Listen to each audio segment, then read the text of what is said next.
84 கேஜிலேருந்து 70 KG நான் எப்படி வந்தேன்னு ஷார்ட்டாக பார்க்கலாமா? அதுக்கு இன்றைக்கி 2 ஒயிட் எக்ஸ் எடுத்திருக்கேன், 1 எல்லோ எக் எடுத்திருக்கேன்.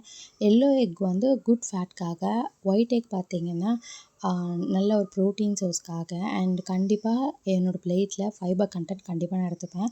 இன்றைக்கி நான் பீட்ரூட் பொரியல் எடுத்திருக்கேன். ஆல்மோஸ்ட் இது வந்து ஒரு 200 கிராம்ஸ் ஆஃப் பீட்ரூட் பொரியல் அண்ட் இது கூட ஒயிட் ரைஸ் நான் கண்டிப்பாக எடுத்துப்பேன். டயட்டில் எல்லாமே நம்ம பிளேட்டில் இருக்கணும். ஸோ இது எனக்கு நிறைய எனர்ஜி கொடுக்கும். அண்ட் இது பார்த்திங்கன்னா ப்ரோட்டீனுக்காக கொஞ்சமாக தால் எடுத்துக்கிறேன். அண்ட் இது கூடவே பார்த்திங்கன்னா ரசமும் கொஞ்சம் எடுத்துக்கிறேன். ஸோ இப்படி தான் என்னோடய லன்ச் பிளேட்டை நான் மெயின்டைன் பண்ணுறேன். இப்படி தான் நான் சாப்பிட்டு ஒரு ஆல்மோஸ்ட் ஒரு 10 கேஜி வந்து கம்மி பண்ணியிருக்கேன். எப்போவுமே கிராஷ் டயட்ஸ் பண்ணி நீங்கள் வெயிட் ரெடியூஸ் பண்ணிங்கன்னா ரொம்ப நாள் இருக்காது. அது நம்மளால ரொம்ப நாள் மெயின்டைனும் பண்ண முடியாது. ஹெல்த்தியாக வீட்டில் என்ன இருக்கோ அதை வச்சு நம்ம சாப்பிட்டு வெயிட்டை ரெடியூஸ் பண்ணுவோம் அண்ட் ஹெல்த்தியாக இருப்போம்.